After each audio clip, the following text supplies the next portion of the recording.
ठंड में गरीब बहू का घर। माँ मेरे बाल, मुझे बहुत दर्द हो रहा है, छोड़ दीजिए माँ जी। शराफत से चलती है कि नहीं? तू ऐसे नहीं मानेगी। सरला आशा के बाल पकड़कर उसे घसीटने लगती है। छोड़ो मेरी माँ को, मत मारो। गुस्से में सरला रानी और आशा को लात मारकर घर से निकाल देती है। आशा डबडबाई आंखों से अपने अपाहिज पति मोहन को देखती है। मोहन जी, माँ को कहिए ना, वो हमें घर से ना निकाले। चल हट यहाँ से। अच्छा खासा था मैं, मगर तूने मेरी जिंदगी में कदम क्या रखा? अपाहिज बना कर रख दिया मुझे। चली जा यहाँ से। सुन लिया मेरी प्यारी भाभी, अब तो भैया भी तुमसे रिश्ता नहीं रखना चाहते। निकलो अब। मुझे माफ कर देना आशा, मगर ये मेरी मजबूरी है। तुम्हारी भलाई इस घर से चले जाने में ही है। आशा 5 साल की रानी को लेकर निकल जाती है। चारों तरफ कोहरा छाया था, ठंडी हवाएं चल रही थी। आशा की आंखों में आंसू थे। शायद मेरी किस्मत में यही सब लिखा है, इसीलिए तो ससुराल वालों के साथ साथ मेरे अपने पति ने भी मेरा साथ उस मोड़ पर छोड़ दिया, जब मुझे और मेरे बच्चे को उनकी सबसे ज्यादा जरूरत थी। ठंड से रानी के दांत किटकिटाने लगते हैं। माँ, मुझे बहुत जोरों से ठंड लग रही है, घर चलो ना। रानी बेटी, हमारे पास कोई घर नहीं है। तुम्हारी दादी माँ ने मुझे और तुम्हें निकाल दिया है। फिर वो गरीब बहू अपनी बेटी को ठंड से बचाने के लिए उसे अपनी गोद में छुपाकर अपनी साड़ी का फटा आंचल ओढ़ा देती है और खुद ठंड की मार झेलती है। तभी एक पुलिस वाले की जीप हॉर्न बजाते हुए आती है और उसे झाड़ कर उठाता है। अबे ओ औरत, इतनी ठंड में तो इस फुटपाथ पर क्या कर रही है? घर कहाँ है तेरा? चल घर जा। घर तो है ही नहीं। नहीं साहब जी, मुझ गरीब का कोई घर नहीं। ये कहते कहते वो गरीब बहू रो पड़ती है। पुलिस वाला उस पर तरस खाकर छोड़ देता है। तेरी गरीब हालत पर तरस खाकर मैं तुझे यहाँ आज रात भर के लिए मैं यहाँ रहने दे रहा हूँ, मगर कल तक तू अपना घर ढूंढ लेना। इन्हीं सब के बीच रात हो जाती है। अब ठंड और बढ़ जाती है, तेजी से बर्फ गिरने लगती है। ठंड के बीच जूझते हुए आशा बीते दिनों को याद करने लगती है। पता है माँ, वो है ना मेरी सहेली सपना, उसके भाई को लाखों का दहेज मिला है।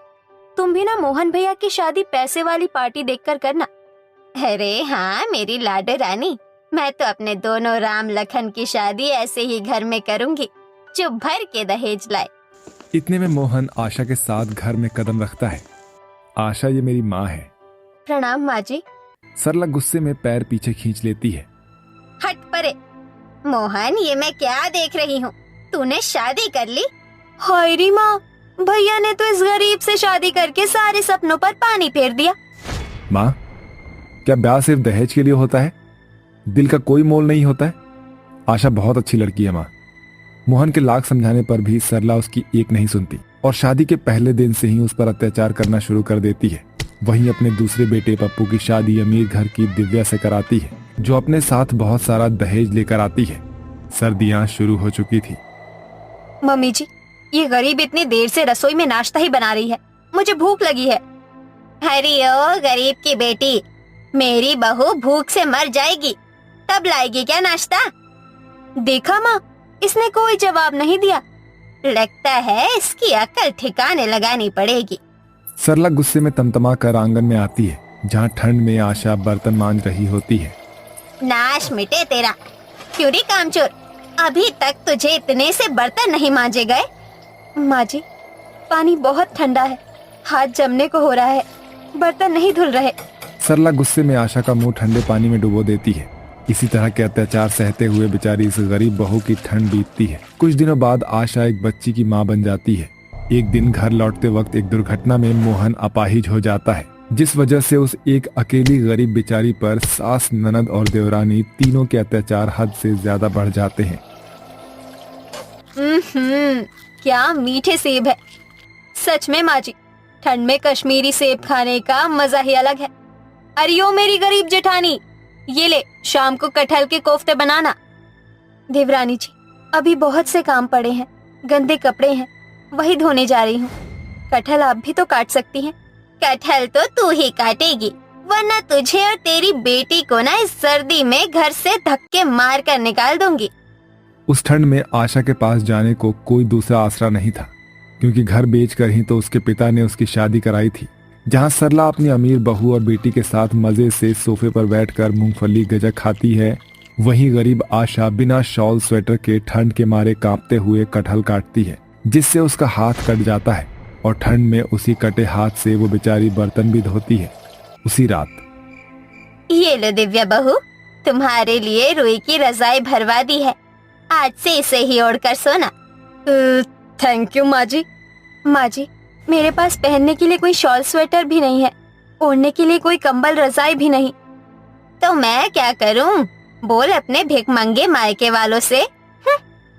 बेचारी गरीब बहू रात भर ठंड में बिना बिस्तर के जमीन पर सोती है और आखिरकार वो दिन भी आ जाता है जब वो सभी उसे घर से निकाल देते हैं।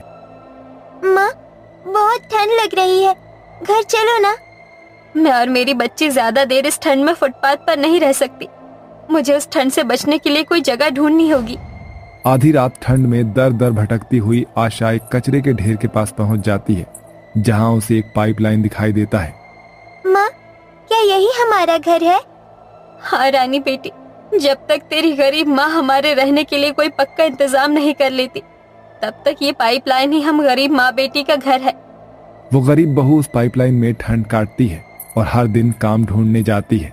फिर एक रात बहुत तेज बर्फबारी होती है, जिस वजह से ठंड बहुत ज्यादा बढ़ जाती है। माँ, मुझे बहुत जोरों की ठंड लग रही है, कुछ ओढ़ने को दो ना। क्या दूं मेरी बच्ची, कुछ भी तो नहीं है। तभी उसे कचरे में फेंकी हुई एक बोरी दिखाई देती है, जिसे झाड़ कर वो अपनी बेटी को ओढ़ा देती है और रात भर सोचती रहती है। बस ऊपर वाले, बस अब मुझ गरीब बहू से तू और कितनी परीक्षा लेगा। कितने दिनों से काम ढूंढ रही हूँ, मगर इतना बड़ा पेट लेकर कोई भी मुझे काम नहीं दे रहा। मुझ गरीब बहू के लिए इतना ही दुख बहुत है, अब इससे ज्यादा काटे नहीं काटा जाएगा। रात भर वो रो रो कर अपने आंखों को भिगोती है। अगले दिन वो फिर से काम खोजने चली जाती है। जी नमस्ते मेम साहब, मेरा नाम आशा है, मुझे काम की बड़ी जरूरत है। मैं कुछ भी कर दूंगी, झाड़ू पोछा बर्तन रोटी पानी सब कर दूंगी। मुझे काम दे दीजिए, मेरी बच्ची और मैं बेघर हैं, ना घर है ना ही ठिकाना। तुम ठंड से कांप रही हो, अंदर आ जाओ। ठंड में बेचारी उस गरीब बहू की हालत देखकर पवित्रा उसे काम पर रख लेती है। हालांकि इतने ठंड में ठंडे पानी से बर्तन मांजना उसके लिए भारी था, मगर 2 वक्त की रोटी और सर पर से खोई छत को वापस लेने के लिए वो सारे दुख उठाती है और इसमें 1 महीना लग जाता है। आशा, ये लो तुम्हारी महीने भर की तनख्वाह और ये कंबल और कुछ सर्दी के कपड़े तुम्हारे और तुम्हारी बच्ची के लिए। ये देखकर उस गरीब बहू की आंख से झरझर आंसू गिरने लगते हैं। बहुत बहुत शुक्रिया मेम साहब, मुझ गरीब के लिए इसकी कीमत बहुत है। सर्दियों का मौसम आप जैसे अमीर लोगों के लिए सुहाना होता है, मगर मुझ जैसी बदनसीब गरीब बहू से पूछिए। मैंने अपने ससुराल वालों को इतना करने के बाद भी ठंड में दर दर की ठोकर खाई है। मैं और मेरी बच्ची और मेरे पेट में पल रहा ये मासूम भी मेरे साथ बेघर हो रहे हैं। हमारे लिए ये वक्त तकलीफ भरा था। आशा अपने आंसू पोंछती है और अपनी बेटी के साथ कचरे में वो पाइपलाइन छोड़कर किराए का एक कमरा ले लेती है। अब उस गरीब बहू के सर पर छत भी थी, मगर बेघर होने के बाद ठंड में दर दर की ठोकर खाते हुए उस गरीब बहू पर जो बीती थी, वही हालत ना जाने कितनी आशा पर आज भी कहीं न कहीं बीत रही होगी। शांति जी, आज चाय मिलेगी कि नहीं? ये लीजिए आपकी चाय। क्या बात है, आज सुबह की चाय में बड़ी देर लगा दी। सवेरे से तो साफ सफाई में लगी थी। पंडित जी को बुलाया है विवेक की शादी के लिए। बहू आ जाएगी तो घर संभाल लेगी। आखिर इस बुढ़ापे में कब तक मैं अपना हाथ पांव चलाऊंगी। नमस्ते शांति जी। आइए आइए पंडित जी। देखिए पंडित जी, बेटा बैंक में मैनेजर है, घर में कोई कमी नहीं। बस अब बहू बिना घर संसार अधूरा है। जी जी, ये रही लड़की की तस्वीर और इसका नाम ऋतु है। तस्वीर देखते ही शांति को ऋतु पसंद आ जाती है। ये लड़की मेरे घर को अच्छे से संभाल लेगी। क्या शांति की सोच में ऋतु खरी उतर पाएगी? ऋतु चल अब उठ भी जा, सुबह के 10 बज गए हैं और तू अभी तक रजाई में पड़ी है। सोने दो ना माँ, मुझे सर्दी लग रही है। तभी मालती रजाई खींच कर कहती है, ये पकड़ चाय, घोड़ी हो गई है मगर दिन भर सर्दी के नाम से रजाई में घुसी रहती है। पता नहीं ससुराल जाएगी तो क्या ही करेगी। मम्मी, तुमने वो गाना नहीं सुना, जनवरी फरवरी मार्च अप्रैल मई और जून जुलाई, सासू सारा काम करे बहू रानी ले अंगड़ाई। ऋतु, हकीकत जिंदगी में ऐसा कुछ नहीं होता, क्योंकि ससुराल ससुराल होता है और मायका मायका, समझी। मुझे तो तेरी चिंता होती है, ससुराल में तेरी पहली सर्दी कैसे बीतेगी, कैसे करेगी तू सब। अच्छा बता, नाश्ते में क्या खाएगी? माँ, मक्के की रोटी और सरसों का साग, वो भी देसी घी के तड़के का। माँ, मेरा खाना कमरे में ला देना। ऐसे ही थोड़े वक्त में ऋतु और विवेक की शादी हो जाती है, जहां शांति उसका स्वागत करती है। आओ आओ बहू रानी, इस परिवार में तुम्हारा स्वागत है। अब तो मुझे रोटी पानी की जिम्मेदारी से छुट्टी मिल गई। अब मेरा घर संभालने वाली बहू जो आ गई है। ये सुनकर ऋतु को बड़ा धक्का सा लगता है। विवेक जी, आप तो बैंक मैनेजर हैं, फिर भी आपके घर में काम करने के लिए कोई नौकर चाकर नहीं? वो इसलिए ऋतु, क्योंकि बैंक मैनेजर तो मैं अभी थोड़े दिन पहले ही बना हूं। घर तो माँ ही संभालती आ रही है, मगर मैं माँ को बोल दूंगा नौकरानी रखने को। अगले दिन विवेक शांति से बात करता है। विवेक बेटा, पहले ही तेरी शादी में इतना खर्चा लगा है, और जब घर में बहुरानी है तो नौकरानी रखने की क्या जरूरत है? मगर सासू माँ, सर्दी में मैं कैसे काम करूंगी? अरे बहू, पहले ये महीने तो बीतने दे, जब सर्दी आएगी तो देखी जाएगी। ये कहकर शांति बड़ी सफाई से बात को टाल देती है। ऐसे ही कुछ महीने बीतने के बाद सर्दी भी आ जाती है, जिसके बाद से ऋतु को ठंडे पानी में काम करने में परेशानी होने लगती है। अरे ओ बहुरानी, आज चाय बन जाएगी कि बाहर से खरीद कर पीनी पड़ेगी? काश की कह पाती बाहर से पी पाओ। आई माँ, ये पानी एकदम बर्फ जितना ठंडा है। इतनी सर्दी में इस ठंडे पानी से बर्तन मांजकर हाथ जमने को हो रहे हैं। सोचा नहीं था कि मेरी ससुराल की पहली सर्दी ऐसे बीतेगी। बहू सर्दी के मारे खुद में बड़बड़ाते हुए चाय बनाकर सास ससुर को देती है। सासू माँ, ससुर जी, चाय। ये ले बहू, ये आलू ले जा, खाने में आलू के पराठे बना देना और साथ में चटनी पीस देना। और सुन, आलू जरा साफ से धोना, थोड़ी बहुत मिट्टी जमी है। फिर बहू खाना बनाने में लग जाती है। सासू माँ को भी ये आलू कचालू के बच्चे ही लाने थे। इतने छोटे छोटे आलू हैं, इस पर इतनी मिट्टी सनी हुई है, इसे धो धोकर मेरे हाथ लाल पड़ गए। मगर ये आलू है कि साफ ही नहीं हो रहे। अरे क्या बिगड़ जाता सासू माँ का अगर बड़े बड़े आलू खरीद लेती, लेकिन नहीं, उन्हें तो मेरा काम बढ़ाना था। पता नहीं कैसी कंजर कंजूस मक्खी चूस सास मिली है। इतने में रसोई के दरवाजे पर खड़ी सास सब सुन लेती है और गुस्से में उसे बहुत सुनाती है। क्यों बहू, क्या बुराई है इन आलू में? जरा से छोटे ही तो हैं, सस्ते मिल गए तो ले आई। सर्दी बचत करने का महीना होता है, समझी ना, खर्चा करने का नहीं। और तू अपने घर से इतना दहेज ढोकर नहीं लाई। ये तो ससुराल में तेरी पहली सर्दी है तो ये हाल है, पता नहीं आगे क्या क्या करेगी। सास की जली कटी बातों से बहू की आंखें भर आती हैं। ऐसे ही वक्त बीतता है और अब बढ़ती सर्दी के चलते दिन भर भी कोहरा और धुंध छाया रहता है। बहू, आज खाना बनाकर ये सारे चादर पर्दे धो देना, कितने गंदे हो गए हैं। तू बस घर के जरा से काम में ही दिन बिता देती है। ठीक है सासू माँ, मैं मशीन लगा देती हूँ। अरे जरा से तो कपड़े हैं, मशीन में क्या धोना, हाथ से धो ले। मगर माँ जी, इतनी सर्दी पड़ रही है। काम चोरी करना तो कोई तुझसे सीखे। बहू, मैं यहाँ बचत करने की सोच रही हूँ और तू बिजली फूंक रही है। चुपचाप से हाथ मलकर धो ले कपड़े। शांति वॉशिंग मशीन चलाने के लिए मना कर देती है। ऐसे में बेचारी बहू घंटों तक ठिठुरते हुए ठंडे पानी से कपड़े धोती है, जिससे उसके हाथ सुन्न पड़ जाते हैं और तभी थापी छूटकर उसके हाथ पर गिर जाती है, जिससे सर्दी में बहुत जोर से चोट लगती है।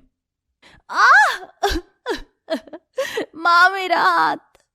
मैंने सही कहा था, ससुराल ससुराल ही होता है। यहाँ बहुओं का दुख दर्द समझने वाला कोई भी नहीं होता।